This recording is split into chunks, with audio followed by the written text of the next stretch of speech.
এই বিষয়ে আপনাদেরকে স্পষ্ট করে বলতে চাই, বাংলাদেশ পুলিশ কখনো আমরা এই সংগঠন হিসেবে আমরা ব্যক্তির দায় এটা আমরাকে কখনো এটাকে আমরা এই আমাদের সংগঠন থেকে এটা কখনো এর দায় আমরা নিই না। এটা ব্যক্তির দায়, যেভাবে এটার তদন্ত প্রক্রিয়া চলছে এই তদন্ত প্রক্রিয়া অনুযায়ী এটা নিষ্পত্তি হবে। এক।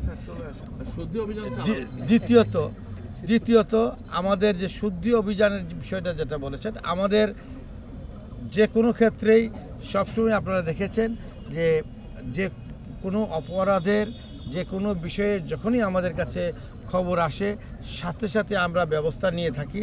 আমরা যখন তথ্য পাই কোনো বিষয়কে আমরা খাটো করে দেখি না।